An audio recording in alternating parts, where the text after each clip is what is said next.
பல ஹீரோக்களுக்கு டஃப் கொடுத்து அருண் பாண்டியன் நடிப்புல வெளியான சூப்பர் ஹிட் படங்கள் என்னெல்லாம் தெரியுமா? லிஸ்ட்ல நம்ம ஃபர்ஸ்ட் பார்க்க போறது சிதம்பர ரகசியம். விசுவோட இயக்கத்துல எஸ்.வி. சேகர், விசு, டெல்லி கணேஷ், அருண் பாண்டியன், இளவரசி மாதிரியான பிரபலங்கள் ஒன்னா சேர்ந்து நடிச்ச படம் தான் இது. 1985ல இந்த படம் ரிலீஸ் ஆயிருக்கு. இது ஒரு காமெடி கலந்த த்ரில்லர் படம் அப்படின்னு சொல்லலாம். ரசிகர்கள் மத்தியில மிகப்பெரிய வரவேற்பு கிடைச்சிருக்கு. எந்த அளவுக்கு அப்படின்னா கிட்டத்தட்ட 150 நாட்களுக்கு மேல இந்த படம் தியேட்டர்ல ஓடி மிகப்பெரிய பிளாக் பஸ்டர். இந்த படம் இப்பவும் யூடியூப்ல இருக்கு. டைம் கிடைச்சா பாருங்க, கண்டிப்பா பிடிக்கும். லிஸ்ட்ல நம்ம அடுத்து பார்க்க போறது ஊமை வெளிகள்.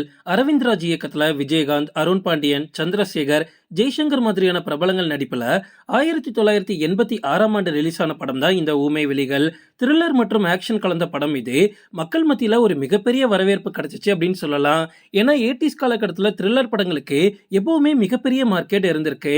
இந்த படத்துல ரவிச்சந்திரன் மற்றும் மலேசியா வாசுதேவன் வில்லன் கேரக்டர்ல நடிச்சிருப்பாங்க. 150 நாட்களுக்கு மேல தியேட்டர்ல இந்த படம் ஓடி மிகப்பெரிய பிளாக் பஸ்டர் ஹிட் கொடுத்திருக்கு. இந்த படம் நம்ம தமிழ்ல மிகப்பெரிய ஹிட் ஆனதுனால மரண மந்திரம் அப்படின்னு பெயர் மாற்றப்பட்டு தெலுங்குல ரீமேக்கும் பண்ணிருக்காங்க. லிஸ்ட்ல நம்ம அடுத்து பார்க்க போறது இணைந்த கைகள். உங்கள நிறைய பேர் இந்த படத்தை பார்த்திருக்க வாய்ப்பு இருக்கு. பர்சனலா எனக்கு இந்த படம் ரொம்ப ரொம்ப பிடிக்கும். விஸ்வநாதன் இயக்கத்துல ராம்கி, அருண் பாண்டியன், நாசர், செந்தில் மாதிரியான பிரபலங்கள் இந்த படத்துல நடிச்சிருப்பாங்க. 1990ல இந்த படம் ரிலீஸ் ஆயிருக்கு. இந்த படம் தமிழ் சினிமாவில் ஒரு பிளாக் பஸ்டர் ஹிட் கொடுத்த படம்.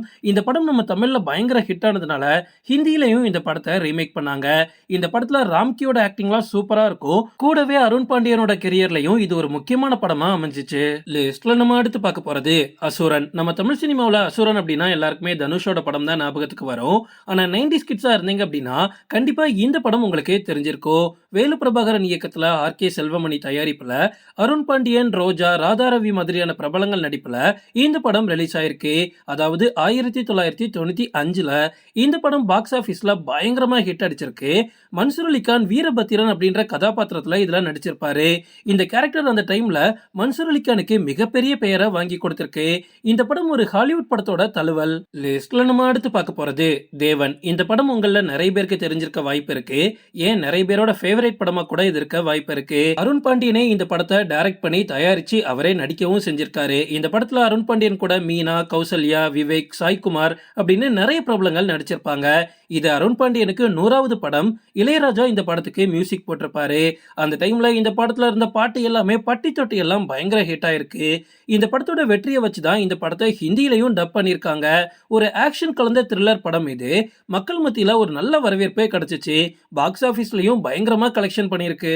நம்ம தமிழ் சினிமாவில் எப்பவுமே அருண் பாண்டியனுக்கு மிகப்பெரிய பங்கு இருக்கு அப்படின்னு நான் சொல்லுவேன். ஒரு நடிகரா, ஒரு டைரக்டரா, ஒரு தயாரிப்பாளரா, இப்ப அரசியல்வாதியாவும் வலம் வந்துட்டு இருக்காரு. அருண் பாண்டியனுக்கு ஊமை வெளிகள் தான் நம்ம தமிழ் சினிமாவில் ஒரு மிகப்பெரிய பெயரை வாங்கி கொடுத்திருக்கு. 100 படங்களுக்கு மேல இவர் நடிச்சிருக்காரு அப்படின்னாலே இங்க நிறைய பேருக்கு ஆச்சரியமா தான் இருக்கும். இப்ப அயங்கரான் இன்டர்நேஷனல் அப்படின்னு ஒரு சினிமா தயாரிப்பு நிறுவனத்தையும் நடத்திட்டு வராரு. அருண் பாண்டியனோட பொண்ணு தான் கீர்த்தி பாண்டியன். அதாவது அசோக் செல்வன் கல்யாணம் பண்ணிருக்காருல, ப்ளூ ஸ்டார்ல கூட ஹீரோயினா வருவாங்களே, அவங்க அருண் பாண்டியனோட பொண்ணு தான். நீங்க 90s கிட்ஸா இருந்தீங்க அப்படின்னா அருண் பாண்டியனோட எந்த படம் உங்களோட ஃபேவரட் அப்படின்றத கமெண்ட்ல மறக்காம சொல்லிட்டு போங்க. ஓகே ஃப்ரெண்ட்ஸ், இதோட நான் இந்த வீடியோ முடிச்சுக்கிறேன். இன்னொரு இன்ட்ரெஸ்டிங்கான வீடியோல நம்ம சந்திக்கலாம். Stay tuned.